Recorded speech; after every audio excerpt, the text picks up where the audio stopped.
Lord of the Rings? I don't know. I'm not sure. All right, let's get the show on the road. Hello, everybody. Welcome to Torn Tuesday, your weekly dose of all things Tolkien.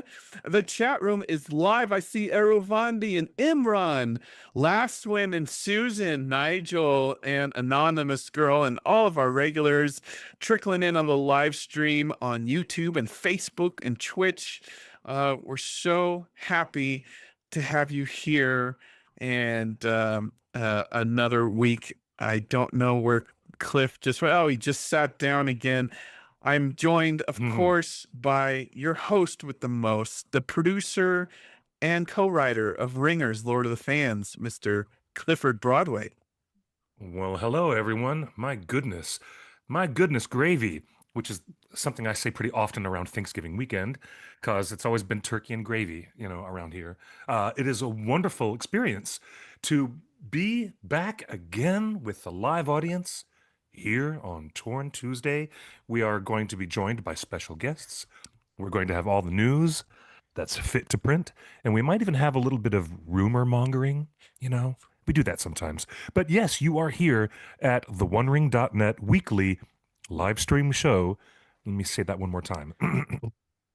You are now here at the OneRing.net weekly live stream show that we affectionately call Torn Tuesday. I'm so grateful for everybody to be here. There's YouTube, and there's Twitch, and Twitter, and Facebook.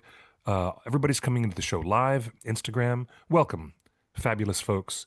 Very good evening. Salutations and well met, everybody. Hey, look out there. There's Justin. There's Justin Sewell, everybody, joining us right here. We're in Southern California. And while the rest of the country is underneath snow and blizzards, we're lucky to have, 68 degrees and sunny. So that's what we've got here. Nothing to complain about.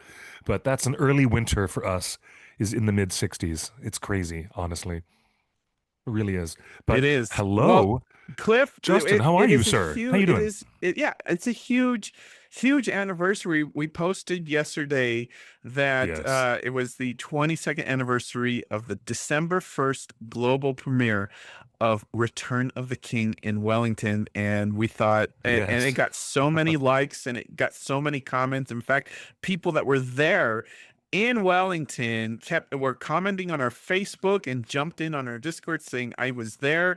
I went digging and we found some old posts describing what it was like at the premiere. Cliff, I believe you were there. I was in the media pen video interviewing people on the red carpet. Were you not? Yes, we were.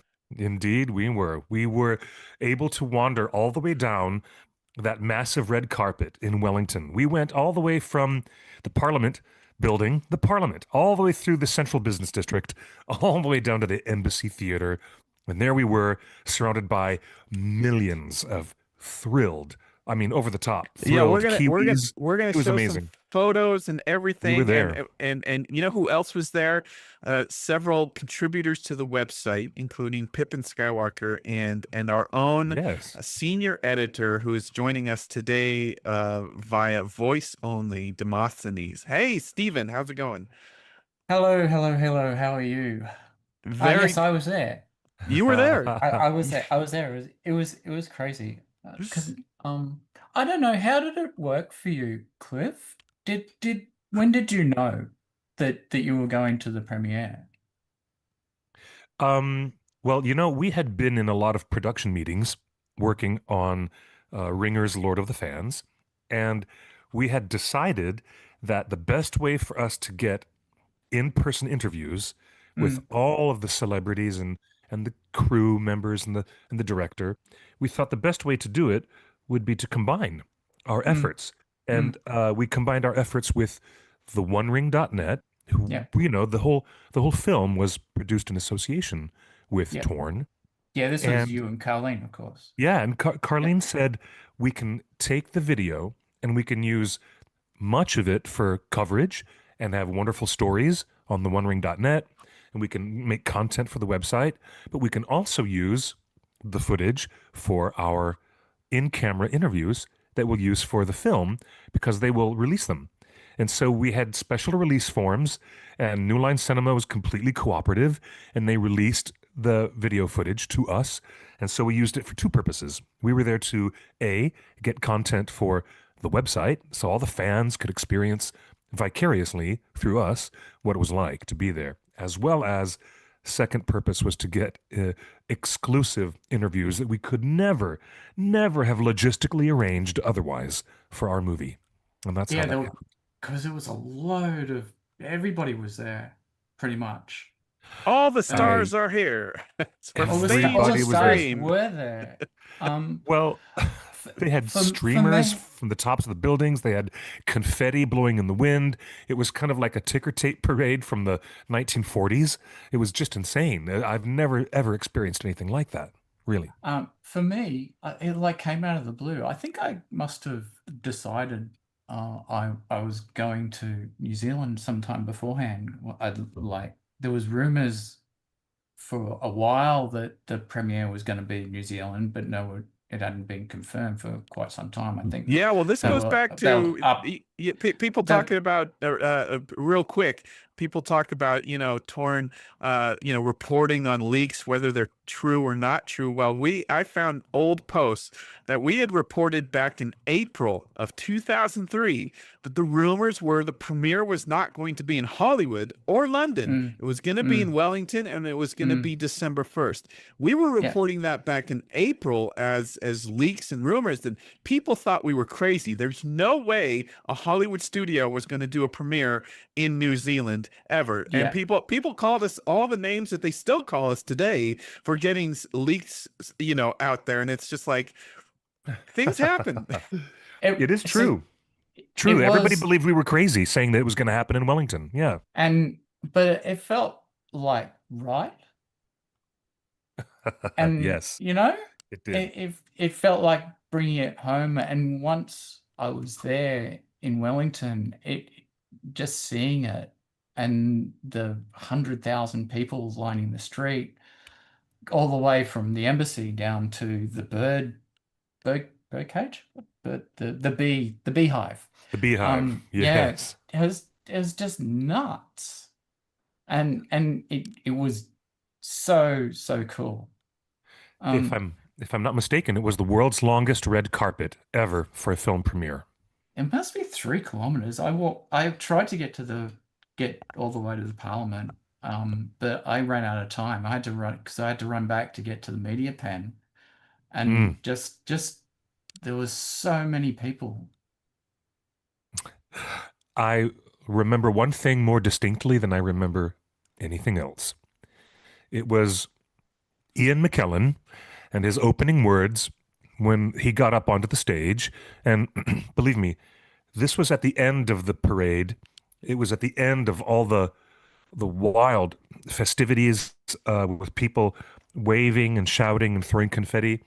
There, in a big staging area, the press, VIPs were all put into this holding area, and they had a platform stage so that cast and crew could just step up right, and there was a giant Nazgul floating above the Yeah, and what did embassy he theater say? because Weta had built that. It was amazing.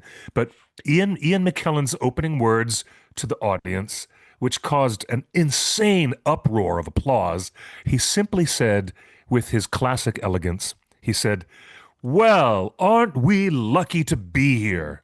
And for several minutes, there was an ovation of people just cheering, clapping for him. And he couldn't get a word in after that for several minutes because everyone was just screaming and clapping. It was such a moment in time. It Well, was so great. I did feel very fortunate to be there, to be honest, Yeah. Yeah, it was I have some questions for you guys, but before we get there, I just want to point out, as magic as that was, people still remember it to this day, and I want to bring this up full screen real quick. Look at this photo Demosthenes took of an orc, of an urukai on the red carpet. This was, and it's right there, dated December 1st of December 2003, back when cameras put the date on the photo itself. Well, folks, you won't believe what happened. Here we are 22 years later to the day. And on yesterday's post on Facebook, this man, James Kawai, says, "Wow, where does the time go? I was fortunate enough to be in Urukai in the parade. It was an amazing experience, physically draining, but very rewarding." Oh, wow. He had to march all the way down that red carpet in that outfit, in that But they're Urukai still costume. here. But this is what's remarkable about this community, guys. Like this, Yeah. he's still here, commenting on our Facebook page within minutes of us posting this photo.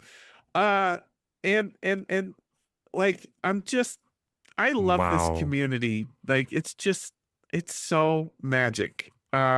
But I guess the There first was question I have for you, Demosthenes, did you actually go in and watch the film, or were you just kind of like outside with 100,000 other people?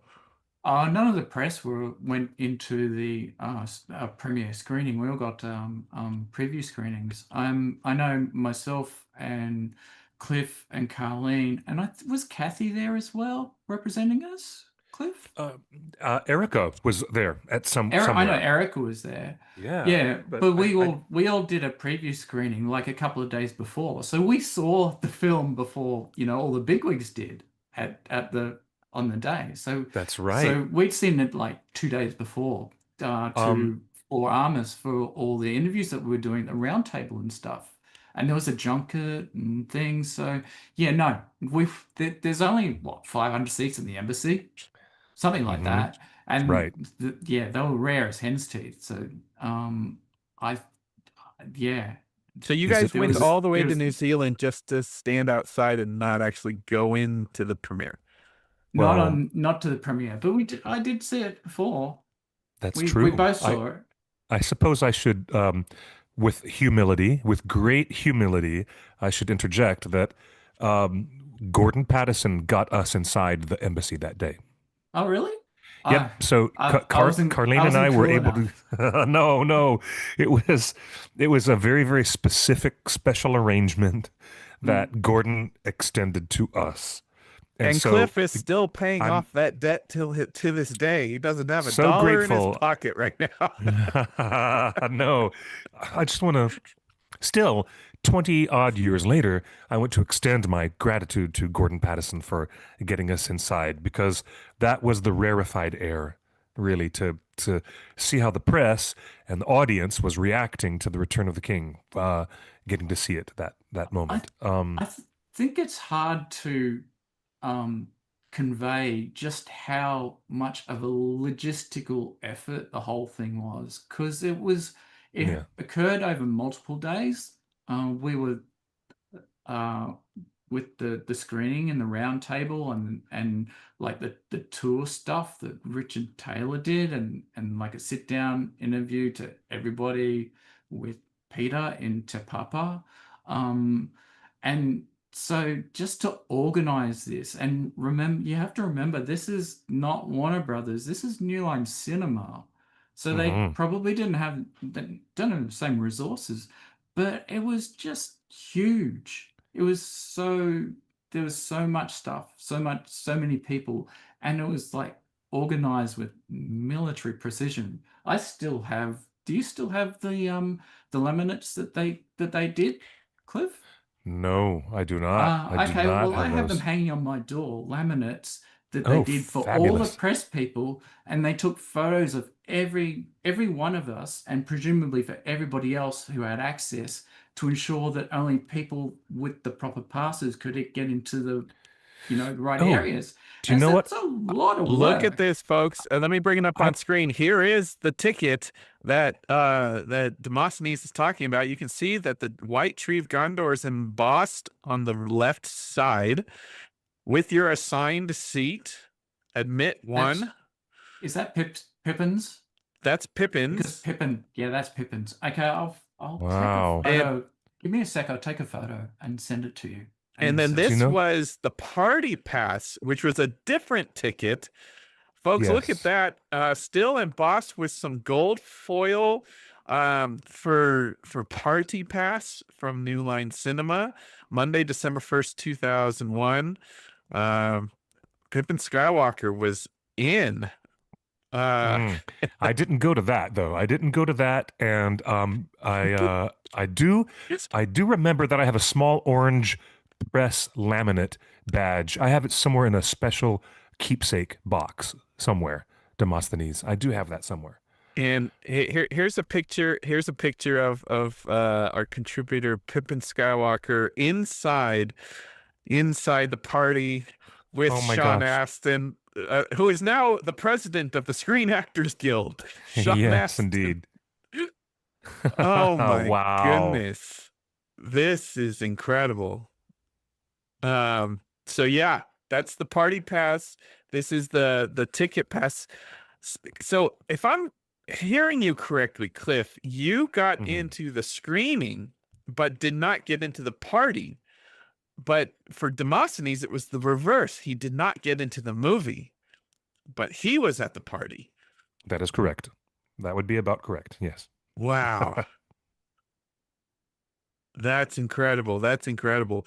While Demosthenes is getting a photo done, I saw these couple photos, articles, again, just dated December 3rd, 2003 by Zoanna and Mike Regina, co-founder of the website.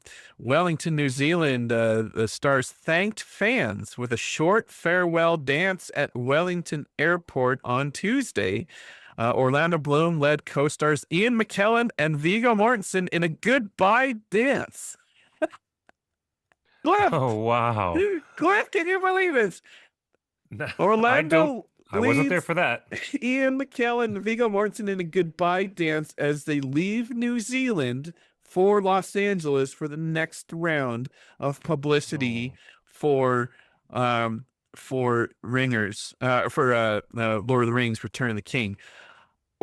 I want to remind everybody that wow. Orlando Bloom was a nobody. This was his first acting gig ever. This was his Yes. first movie, his first television show. This was his first paid acting gig ever. Yeah, indeed. Except for maybe, I think, a stage play or two that he had done. But yeah, correct. This would be his big, big moment, his I'm debut back. to the world. Hey, Justin, welcome check back. the link dump. I sent you a photo. Let's see here. Let me bring it up. Was it It's on a really Discord or dodgy one. email? Discord, just in the link dump. Where on Discord? Did you tag me? Torn Tuesday? I know, link dump. Where at? I don't see it. Oh, really? Did you send it to? I just there it is. Oh, link them. Yep, there you go. Boom. I just had to put a dodgy over it so I didn't dox myself. You didn't want to dox yourself. After all I these didn't years, want to dox. Demosthenes is still anonymous on the internet. I'm trying. I love Do it. you remember those, Cliff? Do Yes, you remember I those do. passes? Yep, I do. I do. I remember those distinctly. I had a blue one, Mm. and I had a separate little orange one that was for a different purpose. But yeah, I do. I remember those. I've got those. Well, the one that I have, you have one, two, three, four.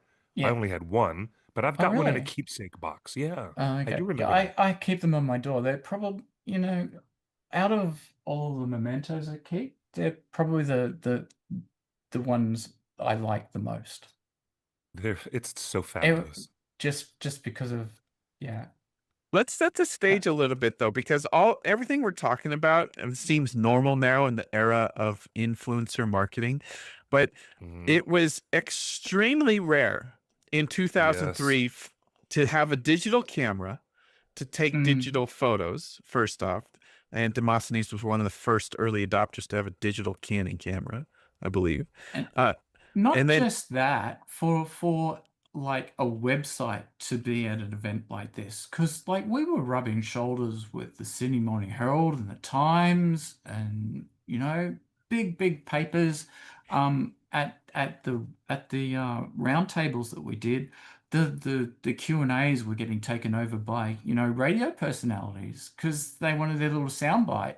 to Hmm. from Liv Tyler or John Noble or Philippa Boyens or Sean Astin to get out in in the next um hour, the next day.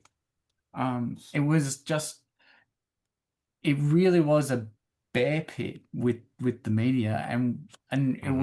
it was such a strange experience for us, like this small little nerdy mob, to be amongst all this. I remember talking to one fella um who was there about the film, a media fella, and I subsequently discovered that he was the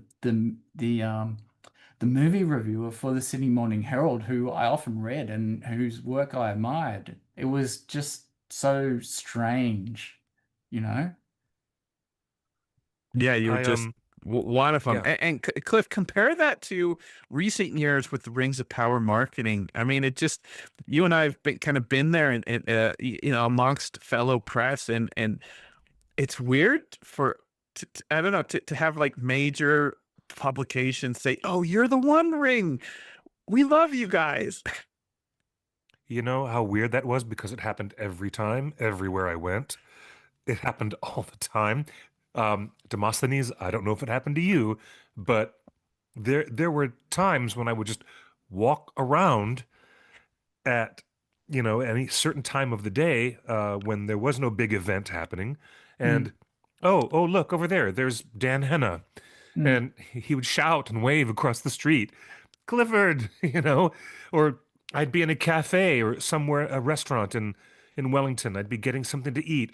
Aren't you that guy from the One Ring? It happened in the most bizarre, unexpected ways all the time when I was there in New Zealand. It was kind of wild. It didn't happen to me so much, probably because I'm a little bit more anonymous.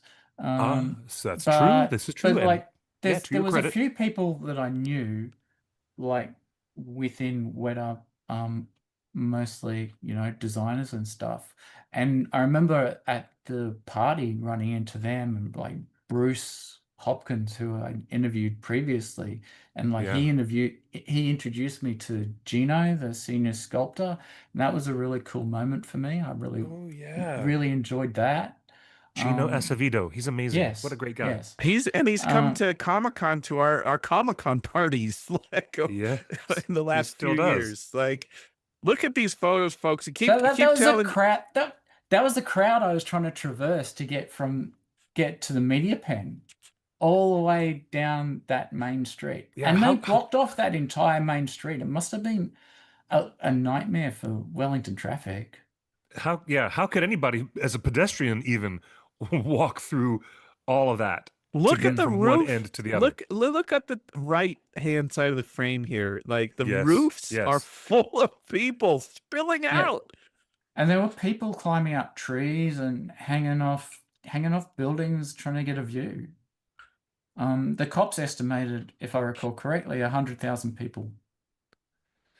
Oh my And goodness. you have to remember at that time, Wellington had a population of about 500,000. So that's one in every five people in Wellington showed up for this. Um, I'm looking at a map of Wellington and I'm looking at the CBD, which is called the Mm, Central Business District. it's so Um, narrow, like, yeah, because yes, go straight to hills, and that's one of the main thoroughfares if you want to get out of the city. yeah. Um, was it Tinakori Road? I wonder what road we were on. I'm looking really closely to see what was the name. It might have been Lambton Quay, Okay, yeah, partially. that sounds right. Lambton Quay? That does sound about right. Yeah, I'm pulling up your report that you filed so quickly on the One Ring. You said the shards of Narsil for $900. Uh, what's I think that'd be a Oh, what's that'd be going a on forgive me. there? I remember there were now. It was auctions. Courtenay Place. It was Courtenay Place. That's where the majority of the red carpet was. Got I it. think Yeah, Cliff auctioned these things. That I was did. at our party up on Was Sky. this? No, this was December 2nd, 2003. Yeah, but the party was earlier. Yeah, but I didn't attend that party. I thought you MC'd it. Did I? I'm sure No. you did. Well, there was. No, you Oh, hold did. on. Cliff did our party in Hollywood. Not the Wellington stuff, did you? Not the Wellingtons. Who MC'd the No. Wellington stuff Did you then? know what? One of those big events I missed because I was doing interviews with people. So I didn't. Ah, You know what? It was Erica who was there. yeah. Uh, yeah, but I Yeah, it don't. was her. It was her gig. She organized it all. She did a great job. Yeah, indeed. I honestly I don't think I made that one. It was really good, and like it was wild when all you had all these people from the films just showing up. Cause I mean, they didn't have to come, but they did. And evidently that classic Proclaimer song made an appearance. And Evidently. and then Tahanu. I mean, we had multiple people filing multiple reports. Pippin Skywalker, Tahanu, Mm. Demosthenes, Cliff. I think you filed a report. Everybody, like, nobody combined their thing. The fun thing for us fans to read at the One Ring was all these different people filing their own reports on the experience of going to the premiere in A Wellington. video. You have to remember, video wasn't really a thing. Like the cost of producing and streaming video at that point was exorbitant. Like our image hosting costs at that point were pretty damn huge alone, let And there was alone no doing YouTube, video. folks. Like, the No, no Instagram didn't YouTube. exist, Pinterest No, didn't exist. It was not True. easy of sharing photos, let alone video. Forget it. Video on the internet didn't exist. Like, it just didn't. That's true. so Unless it a lot was of the this is episode all 1 written trailer. reports. I'm sorry, Stephen. Sorry. So as a result, a lot of this is written reports. Yeah, that's right. Nowadays, you would just open up TikTok and see a bunch of videos from Yeah. from the event. And in fact, I didn't have like a laptop or anything. I remember writing because I wanted to. When I went to New Zealand, I also wanted to have a holiday. So after the premiere finished, I was like, "Yeah, I'm done with this for a bit. I'm going to go have a holiday and see New Zealand," which is what I did. So I like had a day to file my review from of the film. So I think I wrote it up by hand in the hotel room, and then I found an internet cafe because I had no laptop and like you had no Wi-Fi. Was Wi-Fi at this time? Um, I had to find an internet cafe and get a spot there, connect to the website. The website at that time is not WordPress. There's no CMS. You have to do it Mhm. by hand or hand coded HTML. So I'm in there, hand coding HTML to get Yes. this review out before I can go have my holiday. Isn't that And that's crazy? just what you did because it Yeah. was that primitive.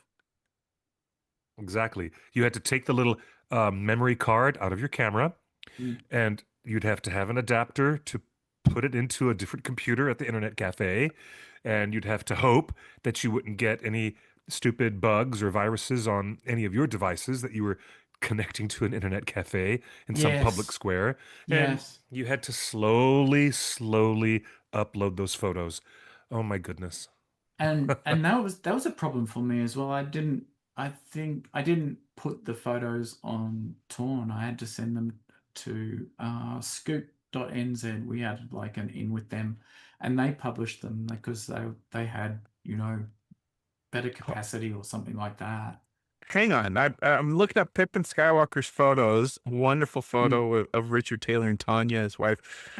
I want this jacket. I'm sorry, folks. Like, let me bring this up full screen. You guys, Richard Taylor is wearing a Shire green velvet jacket with embroidered ring script on the collar.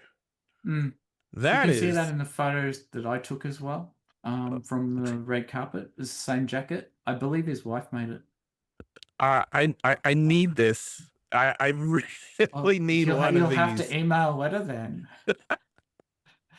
But yeah, as far as I know, it's one of a kind. One of kind. Come on, Richard. Like, put that in the merch store. I guarantee you, people will buy it. Oh, look, there is John Noble, of course. Who we only saw in Return of the King. The One Ring had its own stand at the premiere. There's Lawrence McCoy. Galare? And many And like the after statues. party, there was just so much stuff there, like the props and things. I was look, just there's Kieran Shaw. wowed by it all. Yep. Yeah, I think there's a photo here of the tree. Like they just had Tree. like Yep. And they had screens where they were where they showed scenes from Return of the King as well. I have a photo somewhere of a Faramir being dragged back into Minas Tirith. I took it like that just happened to be on the screen at the time. I was like, cool. Bree in the chat room says, "Yes, I want that. I want that jacket." Yeah, I know. I know. It is a very cool jacket. It was probably one of the fashion highlights, I think. Wow, how cool is that? Where is let me see if I can go back to the link you had of all the photos from the red carpet. There were a lot of cosplayers on the red carpet here, I'm noticing. Maybe not cosplayers, actual people that worked on the movie that Weta was using movie worn outfits for people walking the red carpet. Well, they're Yeah. all just down the street at Stone Studios. Yeah. Stone Street Studios. So they could have just haul them out of storage and reuse them. I mean, this stuff's just incredible. I mean, do you see this Wow. at premieres anymore? Just this level of like showing off what the movie looked, movie costumes at the actual premiere. We've seen Amazon has put on display many times the outfits worn in Rings of Power in their Emmy Emmy marketing, but I don't remember any premiere for any movies of any franchise actually sending costumes to the premiere.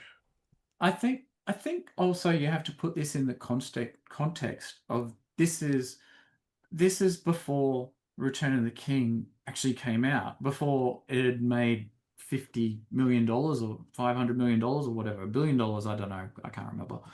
Before it made all that money and won all those awards. So it was still, I mean, it had gathered steam after Two Towers, but it wasn't the behemoth that it became after Return of the King was collectively recognized, because nobody had seen it yet.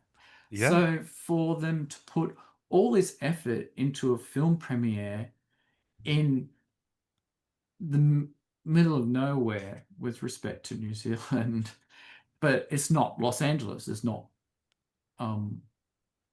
London. Yeah. Is a really ballsy move. And it must have cost bongo bucks. It must have cost New Line a lot of money. It certainly did. To do this. I mean, they had already made further. This is the third movie. They had already made a ton of money. Yeah, sure, but you need to consider money, but still the conversation on the most of the fans on their mind. They had this conversation going that was, can he stick the landing? That was the question. Will Peter Jackson be able to stick the landing? Because everybody was so overjoyed and really, really impressed with the first two films, and they had made $1 billion each with a B. And now this third film was coming out, and people had no idea. Key, Yeah. So well, and they still do it big because Weta last night, Cliff, just 100 yards from where you were, Cliff, last night. Yes. Weta, you spoke of Dan Henna just a few minutes ago. Dan Henna was here in Hollywood, at the Chinese Theater for the giant Avatar Fire and Ash premiere. That is Dan Hanna, the Wow. visual effects supervisor of Lord of the Rings, Oscar Right winner. there. And he's right there on the left with Big James Cameron. I mean, Wow. they had a Yes. giant red carpet with a flaming A. Wow. They still do it. And here's the thing. You know who's doing it? Weta. Again, Weta is at the top of their game. True. Look at that rock work in the back, right there. I mean, just incredible that Dan Hanna went from Lord of the Rings to The Hobbit to winning all the Oscars for the Avatar effects, and now that Avatar is about to launch, he's jumping right into Hunt for Gollum. Yeah. This is the third film. Out of 5. James Cameron is now delivering his third Avatar film. And yeah, that event last night was literally a couple of blocks down from where I'm sitting right now. Right down there. Yeah. Yeah, no, they're still doing they're still doing it big. And the crazy thing is, James Cameron, I think, has moved to New Zealand permanently. I think he got even a resident passport and stuff. Like, all the Avatar movies have been made in New Zealand. They're filmed in New Zealand on mocap stages at Weta Digital. Mhm. It's basically a Weta movie. Like the Avatar movies are as much Weta 100% as the Lord of the Rings is Weta 100%. Oh, yeah. Absolutely. So incredible that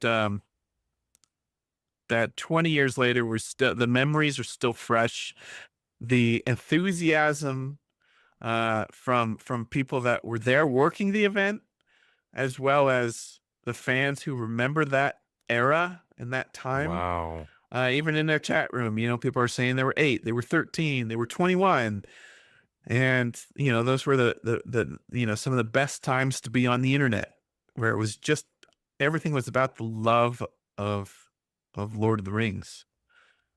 Do you know, it was, I think, one of the biggest things that was mind-blowing, and, Stephen, you've already addressed this, but it was the ability of New Line Cinema to, without the big muscle behind them of a larger studio, but the fact that they could put it all together like this, with the city of Wellington, with the permits, doing it officially, and then they had their artisans in the workshop crafting a giant, huge metal bracket that would hang a sculpture of a fell beast over the embassy, which is a historic building.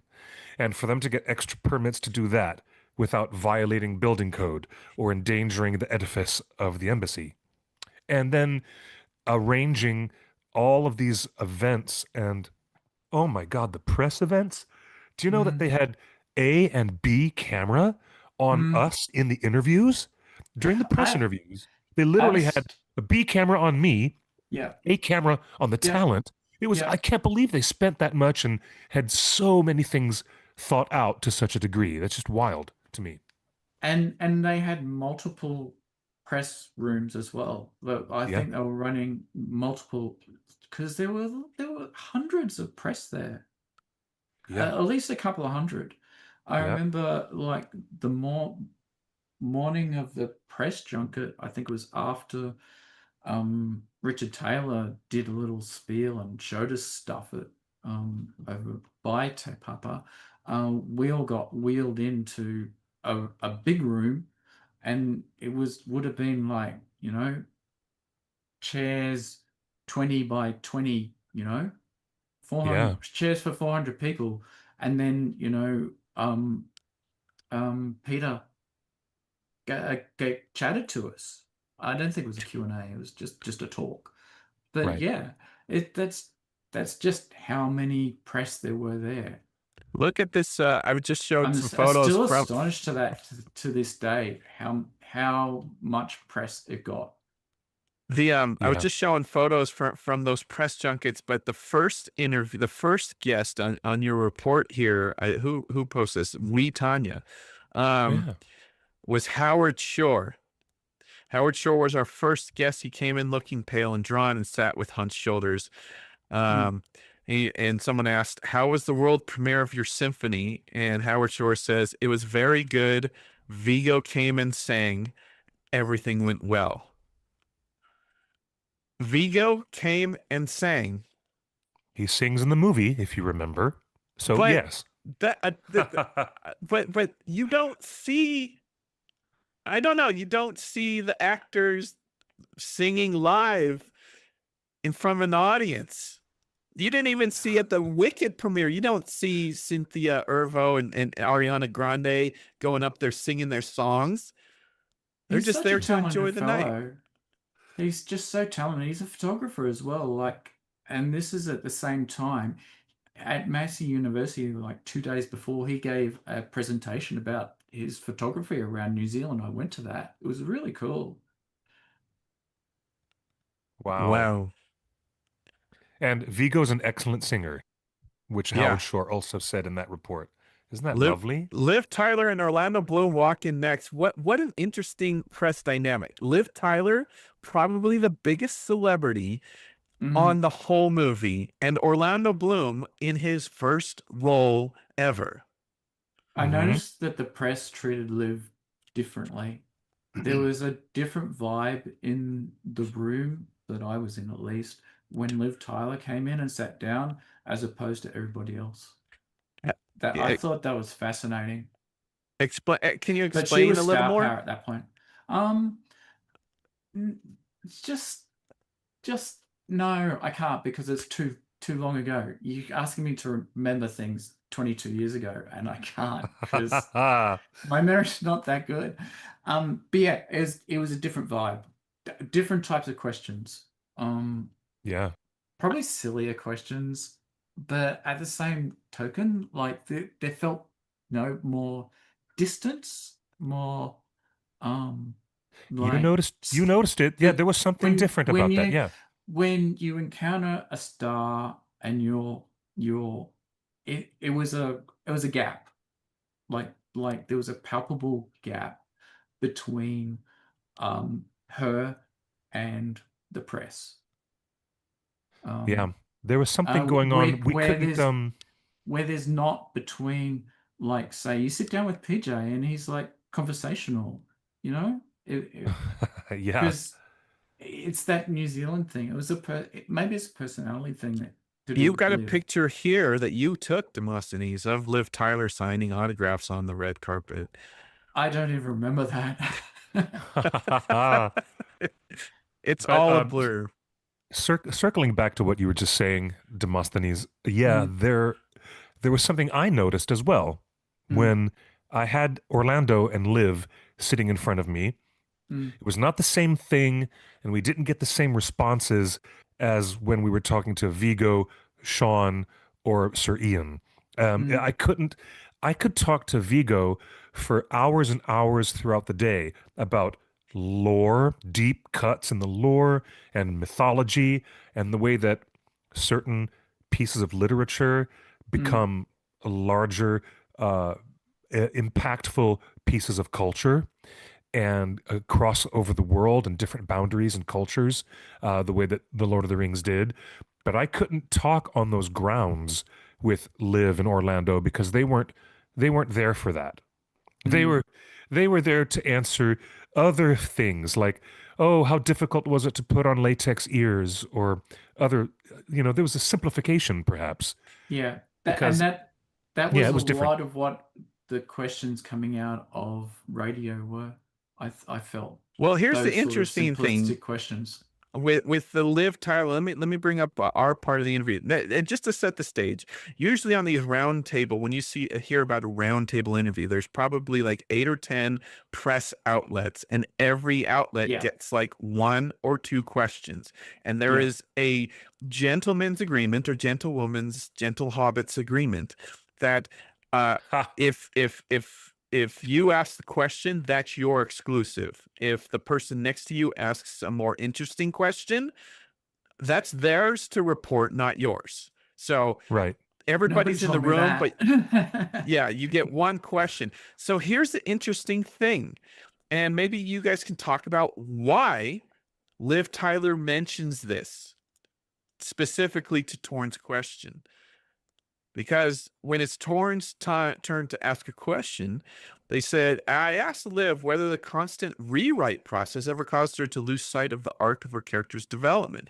And she says, both yes and no. Initially, she wasn't able to really feel or find her character due to the constant training with weapons and horses, and the emphasis placed upon Arwen as a warrior woman. Speaking of all the debates that we hear about Galadriel being warrior woman Mhm. nowadays, That but was the check this. debate back then too. Yeah, Yes, we've absolutely. heard it all before, but check this out. The second part of this is Liv said that after Philippa and Fran went through the process of removing Arwen from Helm's Deep, she was much better able to find her character's emotional center. That makes sense. Why would Liv Tyler mention Helm's Deep's canceled scenes to the One Ring? Because It we'd was- leaked it already, hadn't Yeah, we? we had. Yeah. was- So we had spoiled that as a big reveal, and we were talking about, well, look, they're doing it this way, but now they're changing things. And isn't that true, Stephen, that we had reported on that? Yeah.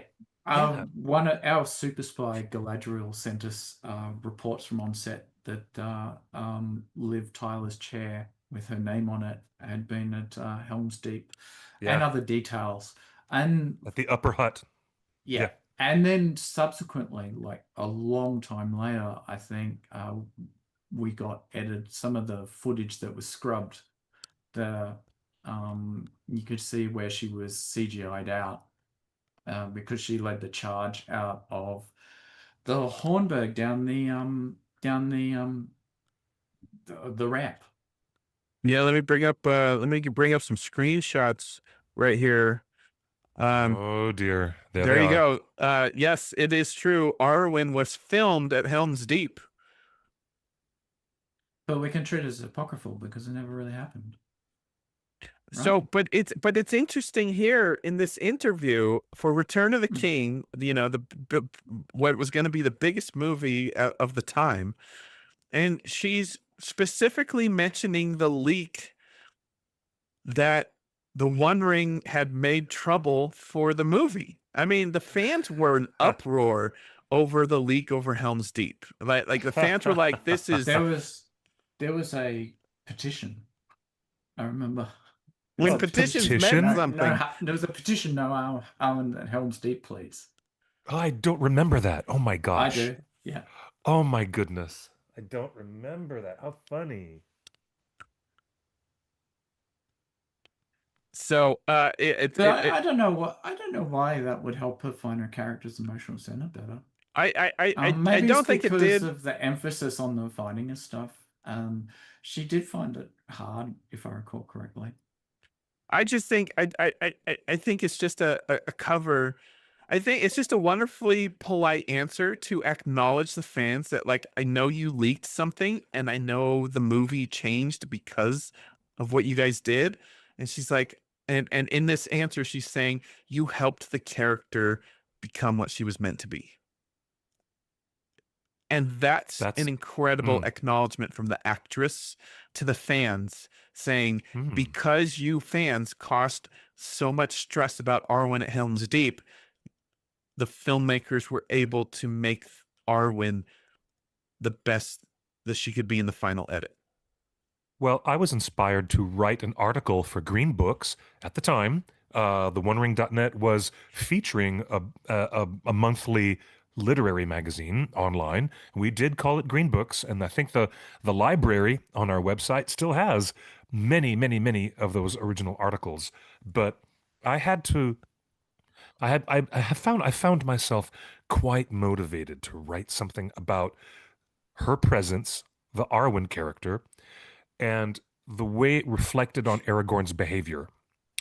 And in terms of the adaptation, I was really talking specifically not about the original books, but the way the adaptation worked most effectively is that Liv Tyler and her very, very strong presence as Arwen, she was felt off screen all the time just by the look in Aragorn's face.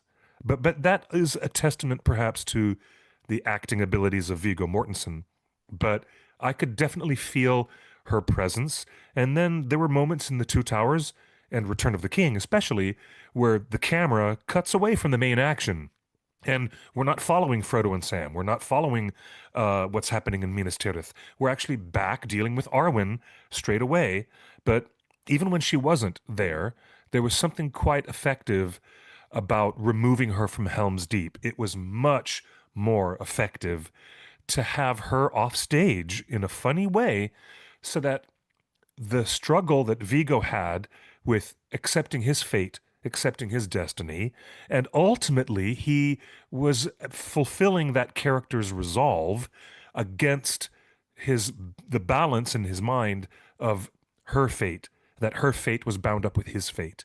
And Peter didn't have to do too many cutaways to go back to Liv Tyler. There was something about the film that worked rather well as an adaptation because she wasn't overbearing. She wasn't unnecessarily being an interloper on the narrative, which is how we all would have felt if she was in Helm's Deep. We would have felt, and as properly so, the entire fandom and their conventional wisdom was one of these things doesn't belong here, and that's you, Arwen. That character doesn't belong in Helm's Deep. But it was a much, much smarter narrative choice because it gave Vigo such strength in his eyes and that look in his face.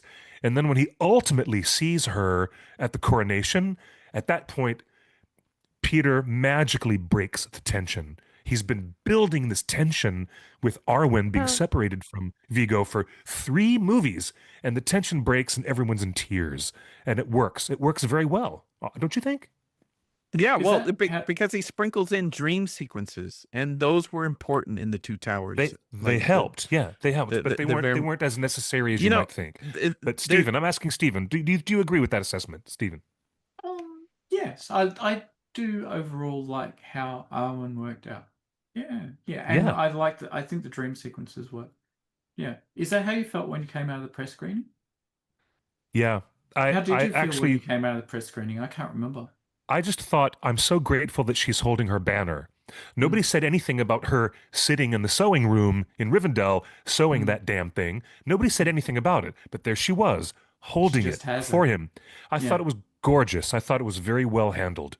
And there was a lot more tension with Vigo going through the motions of being Aragorn and all the difficulty of his character's arc, but his character's arc was completely shadowed by the responsibility he felt for an immortal being giving up her immortality for him. And it was all over that actor's face. It worked very well between both Liv and Vigo. I thought it was surprising, and it would have not worked at all the same way if she had been at Helm's Deep in a place where she had no business being in the narrative. It really wouldn't have worked the same way. There's another controversial thing that I want to bring up here in our coverage of the Return of the King premiere 22 years ago this week. Is when the One Ring got to talk with Barry Osborne, executive producer, and Richard Taylor together, and the funny thing is that just this week, I believe even yesterday in our Discord, the fans in our Discord were talking about how no one ever asks the Rings of Power interviews about Haladriel.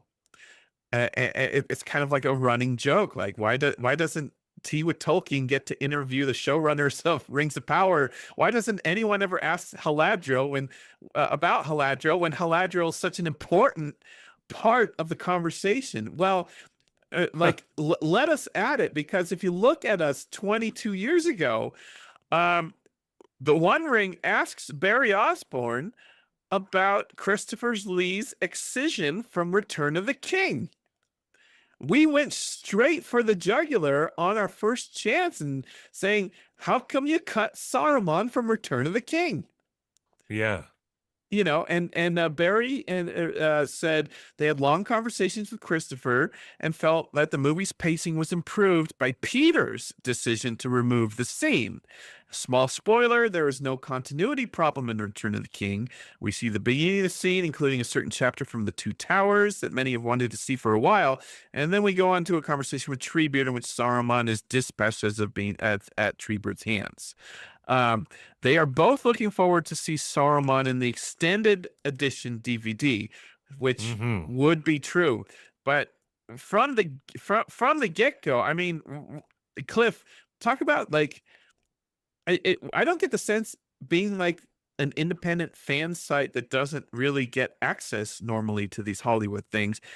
We Right. kind of were fearless in asking the questions that fans wanted to know.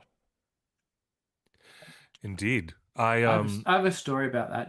I'll let Please go ahead. Cliff No, answer I first. don't have it. I don't have much to add to this idea, except I would have been comfortable cutting some of the scenes from Dunharrow and cutting some of the extra scenes of the mustering of Rohan, just to have the Christopher Lee 12 minutes put back into the beginning of the film. I would have exchanged that for that, but that's just one man's opinion. So in regards to being fearless, I had an argument with Philippa at the round table where she was there about No. Sam. Yeah, we argued. We basically argued. We agreed to disagree in the end. But it won't be in there because my round table was I think different from Witonia's. So yeah, I was like, but Sam never would have left. Sam never would have left. Why did you send Sam away? And she outlined the reasons. And I said, this is the worst character decision ever, basically. And I still stand by that. It was an awful character decision. Yep. Agreed. And so, yeah, I think when you're younger, you're willing to go harder. Perhaps I was like in my early 20s at that point. Yeah. I'm not sure I'd be that brutal now. Why wouldn't but I'm glad you did though. I think you would be still, because on the very first junket for the very first season of the very first time we ever got to talk about Rings of Power, the very first question out of Cliff Broadway's very first mouth was, where's your husband, Celeborn? It was. For me, it was the very first thing I did ask ever in a sit-down interview with that cast. It is the first thing I ever said. I'm glad you did that yourself 22 years ago, Demosthenes. I'm really glad you spoke up about that, because it's still interviews are hard and scary.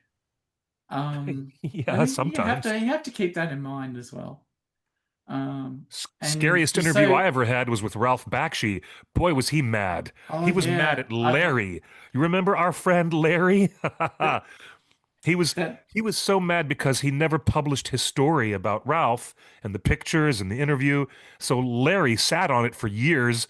And then by the time I got there to do a separate interview with Ralph, he was like, you guys don't know this already? I already gave you all this. The One Ring? What's up with you? What's wrong with you people? And I'm like, oh shit. He was so angry. Oh my God. It was so funny.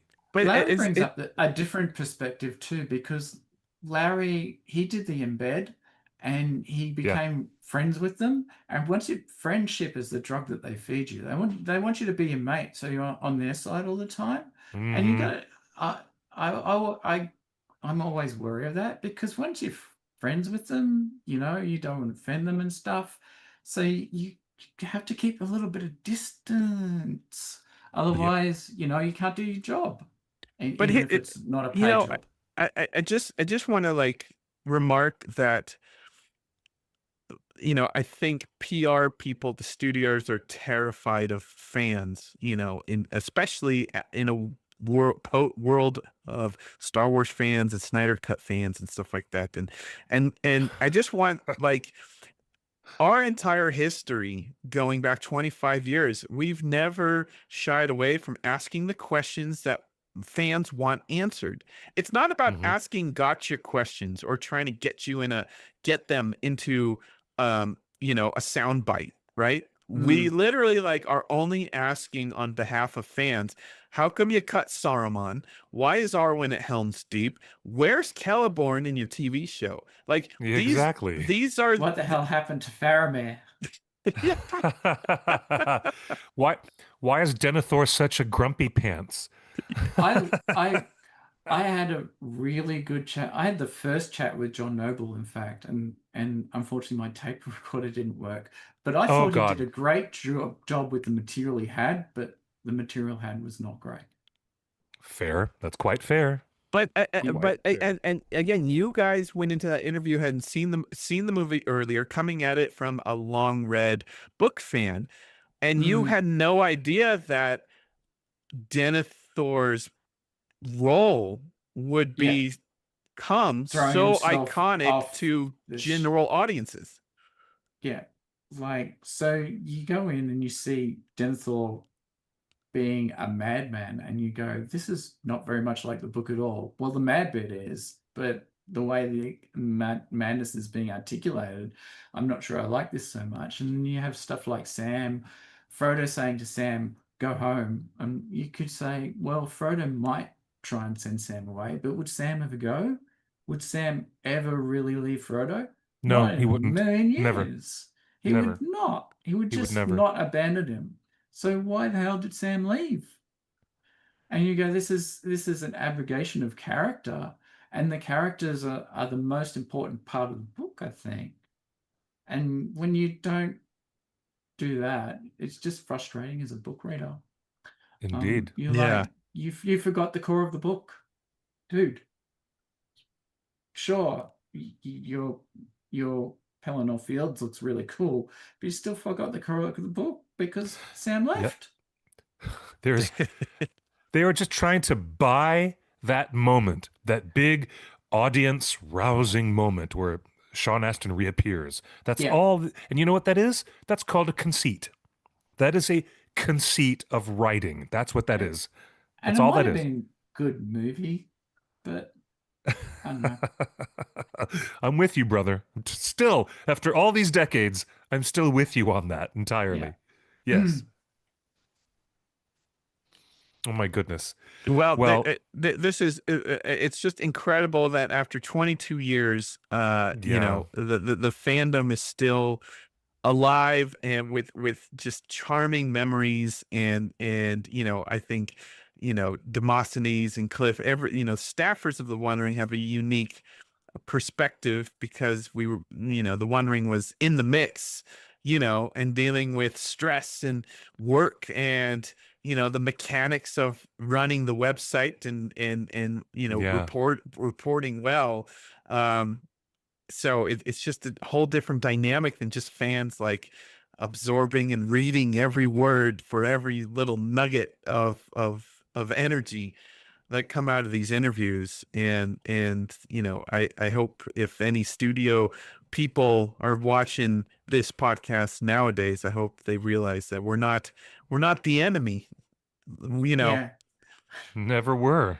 I like to think that maybe our enthusiasm for the film, and that we promoted out to our readers and the way they gave back, because a lot of our stuff was reader driven. So they would supply us links, information, news that when we would then, you know, put back out to a wider audience. And I would like to think that that virtuous circle helped push the success of the films that then prompted New Line Cinema to go all out like this. They were like they saw it because they could see what we were doing was working. They thought, oh, we can do this too, and people will show up and you know, celebrate.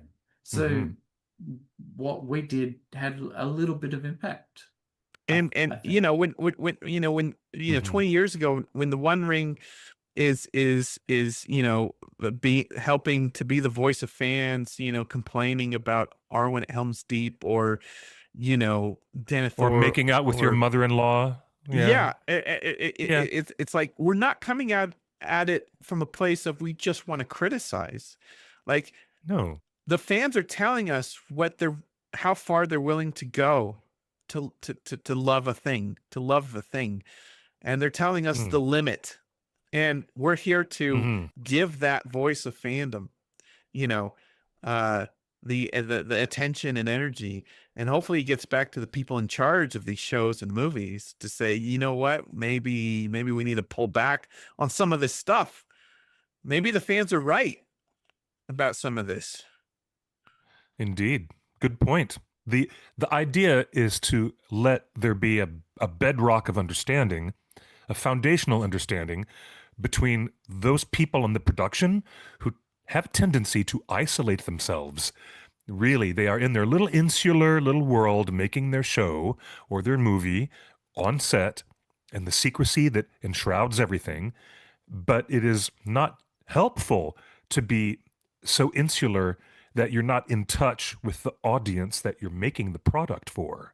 You shouldn't at any point feel like you're separated or isolated from understanding what the audience really wants from your work. I hope Hunt for Golem is able to do something like this. Yeah. Maybe not at the same scale, but yeah, they need to get out there. They need to get out there. Let us know what's going on. Yeah, Pretty totally. soon, well, maybe next year we'll all get invitations to run down there and see what's going on. Well, wait, we've got this has been a great visit down memory lane, but we do have some new news to get through. Demosthenes, I don't know if you have time to stick with us for a few more minutes and talk I about. kind of have to go. All right. So, Well, I okay. appreciate you thank you very much joining for us, asking me on. yeah, thanks for finding those old photos yeah. and those old articles. It's just wonderful to read. We'll link to some of these articles that you guys at home down in the description. We'll link to some of the articles, and you guys can read them on your own time, because it's just wonderful to capture a moment in time, and see the energy in print. It's been great. It's been great. It's wonderful to have you with us. Come anytime. Anytime. All right. I will talk to you later. I hope everybody enjoyed my little waffle. See ya. See ya. All right. Take good care, my friend. Thank you so much. Cliff, we reported last week that we lost a dear friend of Yes. Lord of the Rings, Costa Botes, who Yes. is responsible for almost all the footage on the set of the Lord of the Rings. All the behind the scenes footage, almost everything was shot by Costa and his buddy. And he lost a long battle with cancer last week, and please go back and watch last week's episode. We talk all about the work that Costa Botes put in, but as is becoming much too common in the world of Lord of the Rings family, Weta yesterday reports that we've lost another great one. Oh dear. Weta has announced that their former CEO and their lead legal counsel, and guy that helped bring Lord of the Rings merch to life and helped get the licensing deals done for The Hobbit and Lord of the Rings, Michael McNeil.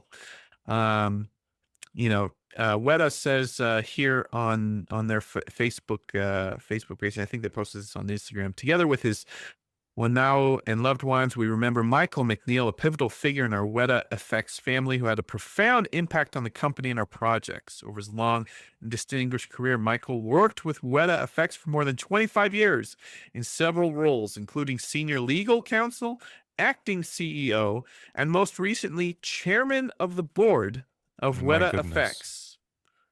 Beyond his titles, Michael was dedicated to people and projects he championed, which included the Lord of the Rings and Hobbit trilogies, the Planet of the Apes franchise, and the Avatar films.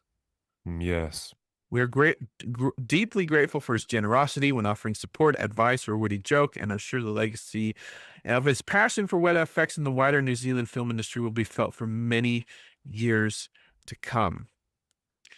Michael McNeil, it's an interesting story. He's American, with dual Mhm. citizenship, his mom is a New Zealander. He was born in New Zealand, raised in America, and so he lived and went to school and got his law degree in America. And when they started filming Lord of the Rings, he cold called the 3 law firms in New Zealand, all 3 of them, and said, "Hey, I'd love to be involved in Lord of the Rings if you guys happen to have the legal contract." And they hired him. And Peter Jackson was so impressed with the legal work he was doing for the law firm. Peter said, "Hey, come work for me and help us get this company organized and sorted." And Weta wouldn't be we just saw pictures from the Avatar premiere.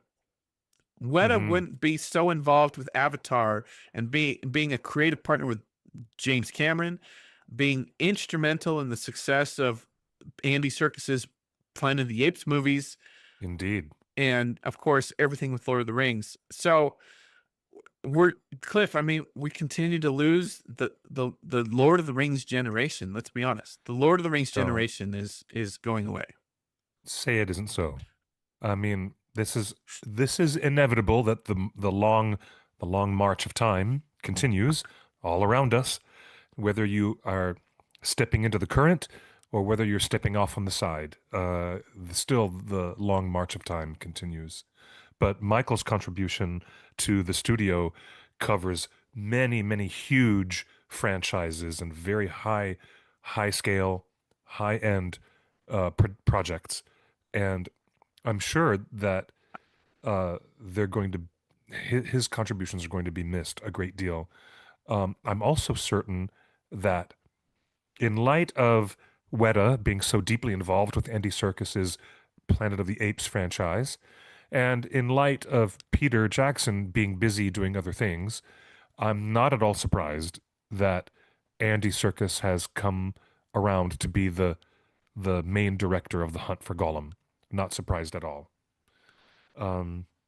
Because there's an interconnectedness, a Venn diagram between all of these projects, and I'm very sorry, and I extend my condolences to the family in New Zealand. What a wonderful life, a really, really wonderful experience. It's a dream of mine to be a dual citizen of both New Zealand and United States of America. It would be so wonderful to be a dual citizen and to work with such talent, so many talented people all around you all the time. Yeah, what a legacy to leave behind. It's All right, amazing. let's get into some Rings of Power discussion before we get to the latest leaks and huge movements in this Rings of Power leaks news. We've got some crazy news coming out of Amazon, Cliff. I know you hate talking about this stuff, but Amazon is now using AI to dub their anime shows. Yeah, that's going to put lots and lots and lots of people out of work, including me. So this was published. This all happened yesterday. Amazon's atrocious AI anime dubs are a dark sign of things to come. Indeed. And then people started watching these anime dubs on Amazon Prime and started complaining so much that Amazon Prime immediately removed the AI generated English dubs for the anime shows due to intense backlash. Good. That backlash should come fast and furious to their ears, and that backlash should ring loudly in their ears forevermore. So we just talked about Island at Helm's Deep. Amazon is now listening to the fans. When the fans say that's garbage, please don't do that. I hope that the same people that are making these quick decisions can also make some decisions on Rings of Power. I think most of the fandom has let their opinions be known about certain things in Rings of Power. let's be real. Yeah, totally. The Seriously. so that not but it gets worse, Cliff, Oh, because so it wasn't just a banana fish. It was also Vinland Saga, which is a very popular series. but check So this they out. did it there too. Amazon did an AI dub of Vinland Saga, an anime that has not one but two English dubs already produced. One when it was on Netflix, and one when it was distributed by Sentai. There wasn't even a point in making an AI dub for this one because two already exists. Mm-hmm. Making And an both AI dub for an anime that already has two decent English dubs is insane. agreed, fully agreed with this post. Do you know what's frustrating? You know, people who have a dream of getting into the voiceover business and want to be able to work. I have been hired by Disney television animation studios to do English language dubs of the Japanese version of their Lilo and Stitch series, which, as we all know, was called Stitch with an exclamation point, kind of like the musical Oliver with an exclamation point. And, you know, I got that job years and years ago when they needed English language vocalization. Um, excuse me, English language localization for this market for their Japanese show. And it was the first time that I ever got into a voiceover job that big. I was able to get Taft-Hartley, which is a specialized contract with the Screen Actors Guild that allowed me, a non-union performer, to perform under the auspices of the union under a real contract with Screen Actors Guild. And now that's not going to happen when these studios are trying to cheap out by not hiring talent, not hiring producers, people who, you know, some people we might end up having a Miyazaki minute any time now, but Buena Vista Home Video, which is the branch of Disney, Buena Vista Home Video made a big name for themselves when they brought Miyazaki's movies to American shores, and they got big name talent to come in and do the English dubs. We're talking Batman himself, Christian Bale comes in and he's the voice of Howl in Howl's Moving Castle. Who else is opposite him? Well, it's Lauren Bacall, major Hollywood legend of all time. And they bring in Lauren Bacall, they bring in Christian Bale, and they bring in amazing talent to do these voiceovers. And now that's not going to happen anymore because all they want to do is do the cheap way. We'll use the AI generated voice and it'll be horrible, but it's cheaper and we'll just throw it out real quick. And that way we don't have to hire anybody to come into the studio and do it. So there are people like me who can't get those jobs anymore. There are even A-list celebrities, major stars who, you know, can't get those jobs anymore. Like the English dub of My Neighbor Totoro has the Fanning sisters. The Fanning sisters, who were very young, but they both play these young children. They're the sisters. Well, let me ask And you it's, this. they're not going to be doing any of that anymore. It's just so insane. Would you watch a Rings of Power with a dubbed version in Quenya? Not unless it was done by a team of linguistic professionals who really knew how to put Elvish constructs together. But I mean, there's not enough of the Elvish language in existence to be able to successfully do that. Not on that level. So no, you're not going to be able to get AI to do it because you can hardly get human beings to do it to a degree of efficacy and scholarship that's correct.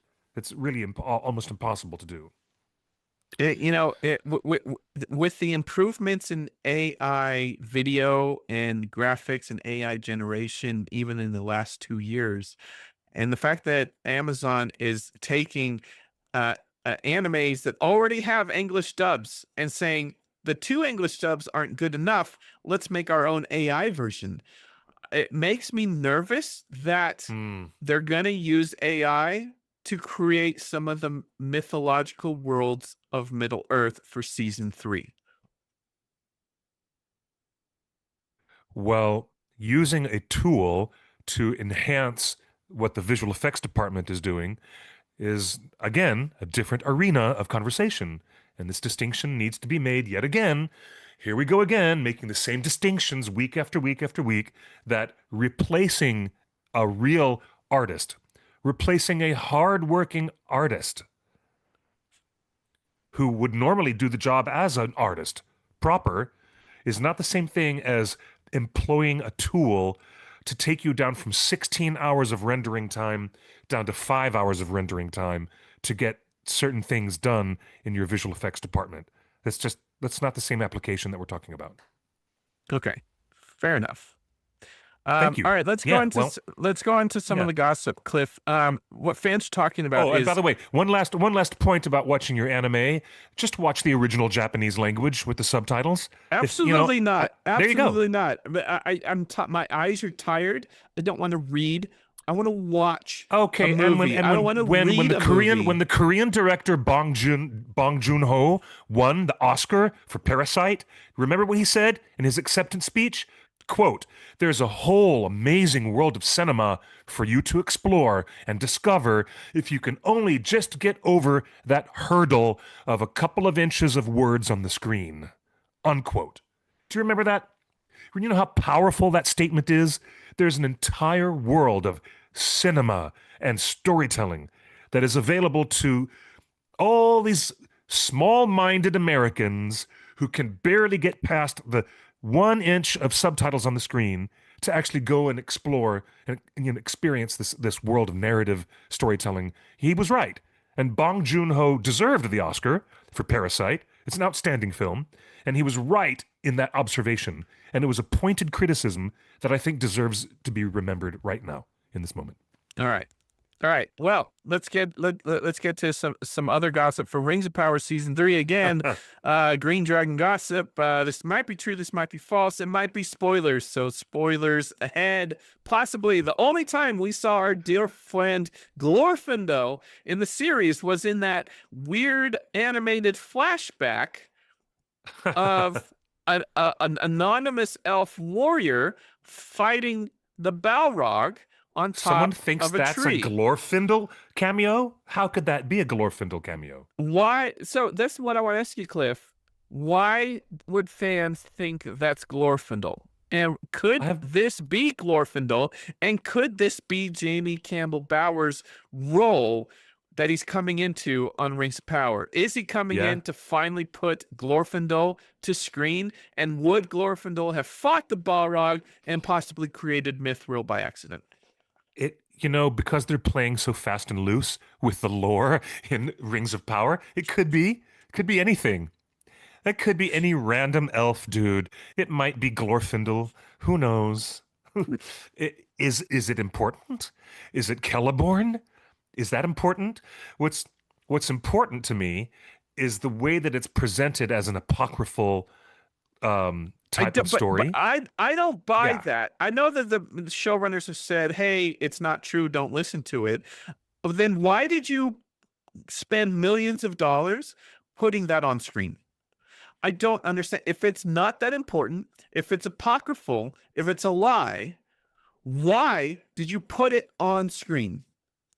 Because I think they're trying to emphasize that storytelling, even in Middle Earth, is powerful enough to last over many, many generations. Whether it's true or not never matters. Storytelling can be so powerful and impactful over a very, very, very long time, whether it's true or not.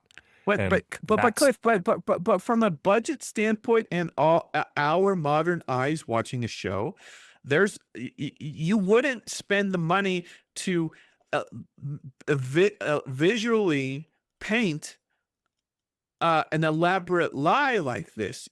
Someone would start speaking the story, and Elrond would shut it down and said, "Hey, I'll stop you right there. That's a lie. That's a phony story. That's a lie." In in Harry Potter and the Deathly Hallows, Part 1, Hermione does this little bit of storytelling where they move completely away from live action and they do shadow puppets. Remember? There's an entire lengthy sequence in Deathly Hallows, Part 1, where she's telling a story that's not true. She's telling a story that evidently is apocryphal and it's not true, but it is hugely important and impactful to the story. And what did they do? They spent millions of dollars doing a whole separate animated sequence, just like this. And then they cut back to the same room where Hermione and Harry are sitting there reading and talking about it. It really is Okay, so not you're surprising. not as offended Not as surprising. I am. All right. No, I'm not surprised, but they're, they really do use elements in fantasy storytelling where you say that there's a story within a story. This I has get happened it. so many times. A and that's what story they were within doing. a story, within a but then 2 seconds later, a character says, well, that story was a lie, which offends me as a viewer because you just made me watch something that 2 seconds later someone tells me is a lie and to disregard. And then months later, the showrunners say, yeah, I would just ignore that. I'm like, you put this in my eyeball. Why would you tell me as a showrunner? Why would you tell me to ignore something that you put in my eyeball? McPain, you'll hear from my attorney. Oh my goodness. All right, here's some gossip, Cliff. Rings Okay. of Power Gossip era. to close the show. Our old pal Drew is saying that Sauron is appearing armored and dark hair is accurate. Here's something to give you an idea of how Sauron will look next season and how he has truly become the Dark Lord. If you recall, Rings of Power era, aka Drew, who is sometimes a poster in our Discord. He likes to keep a low profile because I think he's got some genuine sources. So Wow. yeah, there you go. This is a conceptual drawing. Obviously, he traced over Anakin Skywalker in the Clone Wars. This is Well, that is very much Anakin from the Clone Wars. Yes. That's very much Anakin from the Clone Wars, which Yes. which I was probably made a decision. Another fan has drawn dark-haired Sauron. So there's another fan art of black-haired Charlie Vickers. So Cliff, I guess, are you okay with Sauron having black hair? And do you want to know Sure. why he has black hair? Do you want to explain why he's taken on a new persona? No, I just want to see him wear the crown instead of using it as a weapon. I just want to see him wear the crown like that. That's all I care about. You know what I think? I think he wears the crown because it means he can smell Galadriel's blood day in and day out. Oh, that's not. I'm not even gonna touch that. Not gonna address that at all. That's so off base and so crazy. What I have to give some thought. I wonder what they're going to do to visualize his forging of the One Ring. I know. I really wonder how they're going to visualize. I can't wait for some leaks on that. Because I don't know. So, some news in the leak world, folks. Drew, who is Rings of Power era here, has announced that he says, "I am very excited to announce someone joining Rings of Power era, Khalil." Who has been leaking a bunch of stuff. We just reported on it the last couple weeks, Khalil's leaks. And we've been reporting on his set leaks all summer long, has joined up with Drew, Rings of Power era. So he is a big fan of the series, and over the past months has some really impressive work researching and finding info for next season. So Drew and Khalil are now in cahoots. It's a merging of the two towers of leaks, and we're really excited to see what comes of this partnership when it has to do with season 3 leaks. Really exciting time. Here's the So here's another leak, Cliff. Yes. As Nazgul are Sauron coming. as Sauron hands out the Nine Rings to men in season 3, we will see, as Tolkien said, the Nazgul, the slaves of the Nine Rings, first appear, All including, it right. seems, one who no man can kill. Indeed. Cliff, this is our first leak. This is our first hint that the Witch King is upon us for season 3. Your immediate reaction to It really puts into question this persistent fan theory that Theo is going to be the Witch King. And if they're going to do it in only 8 episodes and convert that innocent little teenage boy into the Witch King, and they're going to do that in just 8 episodes, it really is going to put that theory to the test. It really is. We might as well start speculating that the Witch King might be someone else who hasn't even been introduced yet in seasons 1 and 2.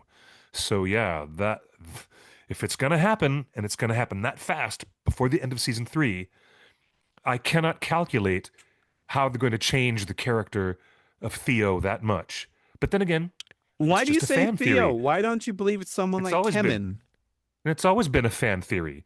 Kemen might end up being the mouth of Sauron. That's another outstanding character, and that's another separate fan theory. Let me ask you this, Cliff. Should the Yeah. Witch King exist Hey, before Artifact. It's lovely to see you, Artifact. Thanks for joining us in the chat. should the Witch King exist before the One Ring is created?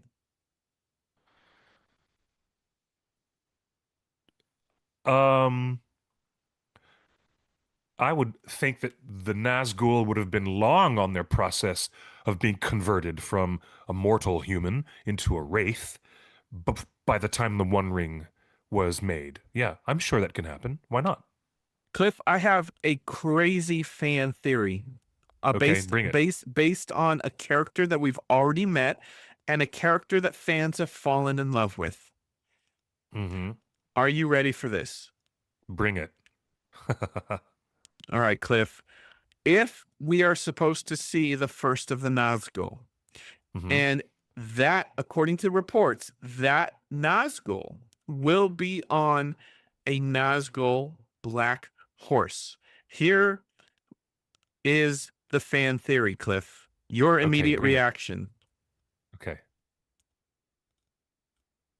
What is this I'm looking at now?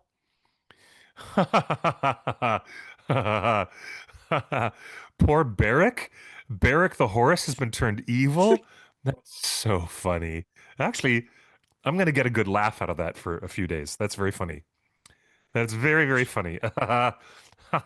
Hey, in the chat, Vixen Dark Fairy says, well, Cliff, it also plays into their mystery box of whether Jamie Campbell Bower will be Celeborn or will he be the Witch King? I guess we'll find out next year.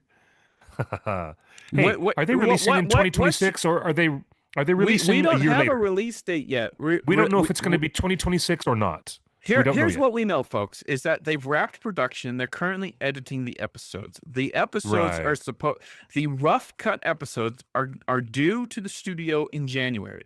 So in January, the new studio head, who is a brand new person that they hired from Netflix, the guy that greenlit Stranger Things and many other of your favorite Netflix shows, is now leading Amazon's Rings of Power and the whole studio, Prime Video. So in January, the new studio boss is going to review the edits of Rings of Power Season 3 and going to make a decision when the release date is going to be, or if they need to go rewrite and reshoot some things. Indeed. And that's how these things work. Indeed, that's true. So it might be delayed until 2027. So that's a possibility. Yeah. Based on all these leaks that you've heard so far, Cliff, with the Witch King and all the other stuff, do you think Jamie Campbell Bower, who's the biggest star to join Rings of Power, Do you think it's more likely he's going to be the Witch King? Or do you think he's going to be Glorfindel or Celeborn? My hope is on Glorfindel. My money, and I'm not a gambling man. I really I'm not a gambling man, but my money I'm putting on one bet and one single bet. That dude, Jamie Campbell Bower, is playing Celeborn. Hands washed. All right. That's the whole and thing. to respond to thing. Anonymous Girl, a guy from Netflix who's infamous, known for canceling shows earlier than that. I want to let's just squash that talk now. Jeff Bezos has personally committed all of the money for the full 5 seasons guaranteed to the Tolkien estate. The Tolkien family have absolute guarantees that we're getting the complete story, all 5 seasons, as promised in the contract. And I can tell you that the kill fee is huge. not huge. insignificant. So indeed, but the money's already committed. They don't. There's no budgeting involved. The money has already been put in an escrow account. It is committed. It's not going anywhere. We are getting the full 5 seasons. Okay. So knowing that, this guy from Netflix, who's now running Prime Video, it's time to put up or fix up, right? It's time to make it right, make it better, because it's not going away. The money's confirmed. So indeed, that's as much as we know. All right, Cliff. Well, that's a huge show. Look for Stranger Things, the final season. The latest episodes dropped over Thanksgiving, so you can watch Jamie Campbell Bower as Vecna in Stranger Things. His next project is going to be Rings of Power Season 3, of course. Avatar: Fire and Ash comes out in 2 weeks' time, December 19th, in theaters worldwide. It's in 3D high frame rate, just like the Hobbit movies were. Oh, yes, it is. So haven't seen anything in high frame rate in quite a while, have we? We haven't. So if you want a special experience only Big Jim and Weta could produce, you want to try to find a theater with HFR 3D, high frame rate 3D for Avatar: Fire and Ash. And that comes out January 19th. December 19th. I remember, you'll forgive me, but I do remember in The Way of Water that he kept switching from regular to high frame rate. Right. That's right. He kept switching back and forth in that. I remember that very distinctly. And it was okay. I enjoyed it. And then I did too. Before we let you go, some good news. Some just really exciting news. We love our Rings of Power family. And folks, check this out. Kate Hawley, who was the costume designer on Rings of Power Season 1 and Season 2, was honored as the costume designer of the year at the British Fashion Awards this weekend for her work in Frankenstein. The work in Frankenstein is incredible. It's a gorgeous movie. I remember that. I remember losing my mind at these costumes. It's great stuff. Yeah. She's brilliant, isn't she? McPain, you have fumbled a good one. I don't know how you lose. I don't know how Rings of Power could lose such a talent, and her next project, she's already winning awards. Come on. Oh my goodness. Come on. Oh my goodness. But gravy. Cliff, that's not the only award that was won this weekend. What? Oh, we forgot to mention our boy Elrond. Robert Aramayo. Aramayo wins he's winning Best the big prizes Lead now. Performance at the 28th British Independent Film Awards for his movie, I Swear. Congratulations, Robert. That was outstanding. What a movie. You guys have to see it if you haven't seen it. I'm not going to spoil anything, but yeah, whoa, that's so well-deserved. Very well-deserved and super cool. Cliff, can Robert you believe is a talented man. He's very talented. Absolutely. So the Rings of Power costume designer goes and wins awards. Elrond himself is winning awards. Everybody's winning awards, but not for Rings of Power. That tells you everything Well, about the writing, doesn't it? there you go. Um, There and you go. and we do have video of his speech. So we're gonna it's gone. And we don't have a video of his speech, but it was Oh, come incredible. on. Yeah. Oh well. So congrats to Robert Arameo. Congrats to Kate Hawley, and congrats to everybody involved. And Yeah. I know Jamie Campbell Bower is really excited to join season 3 of Rings of Power, and I hope, and it seems like he's bringing the energy that the show needs. So Susan in the chat That's room cool. says, I hear he is also a great kisser. And that's our show for today. We thank you. We're here every Tuesday at 5 p.m. Pacific. Cliff, go ahead and take us out. I love it. I love you guys. You guys in the live chat, you are absolutely the best. I can't wait to see Kate Hawley get Oscar nomination for Frankenstein for her costumes. And a big congratulations, shout out to you, Robert Arameo, on winning for Best Lead Actor at the Independent Film Awards. Very, very good. Well done. Well done, sir. And please just stop making out with your mother-in-law. That's all we ask. All right. Hey, Cliff, And there's a congratulations again. comment on the chat. You get the final word for the show. I want you to respond What? to Imran, who says, imagine if Sauron captures Arondir and, recognizing his prowess as a fighter, tortures and corrupts him to be his Witch King. That is a wild conjecture. Wow. What an idea. But I have to have some faith, like Samwise did at the end of The Two Towers.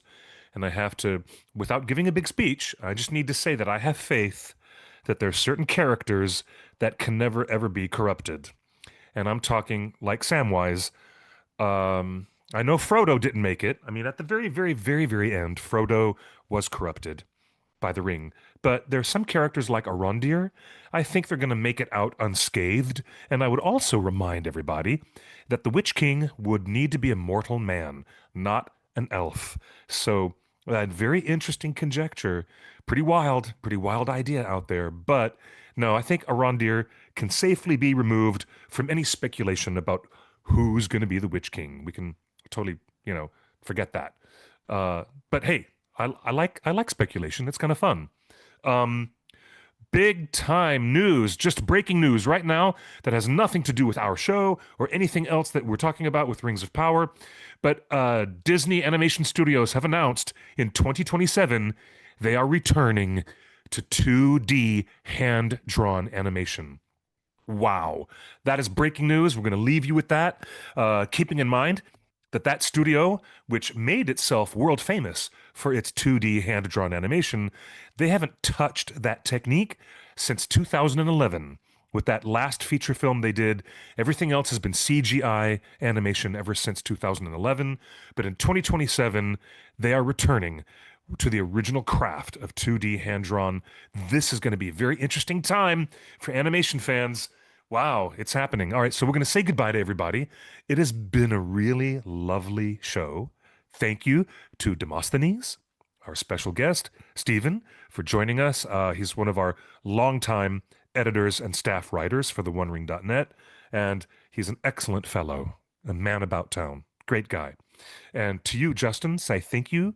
Big time thanks to you for putting our show together today, and these really energizing conversations that come from you all right there in the live chat. Thank you for being with us live on the show. It is absolutely a pleasure to have you with us. And so we say good night. It's time for you guys to follow us on all of our socials, The One Ring Net. Look for us on Instagram and on Twitter and on Facebook. Me? Hey, I'm Clifford Broadway, and I am on Blue Sky and Instagram as QuickBeam2000. And how about that? Justin, you good to go? We ready to sign off and say goodnight, everybody? Then good night, everybody. We'll see you next Friday. Excuse me. Boom, wrong day. We'll be here next Tuesday for another amazing episode of Torn Tuesday. And my apologies to Annie Lennox. I'm sorry I didn't get to see you at the book signing tonight. I couldn't get a ticket. Too bad. So sad. I really would have loved that. But anyways, we'll see you guys next Tuesday, 5 p.m. Pacific. In the meantime, please do be kind to one another and look after one another, because we're all we've got. Until then, good night and good luck. Or better yet, buenos noches y buena suerte. Bye-bye, everybody.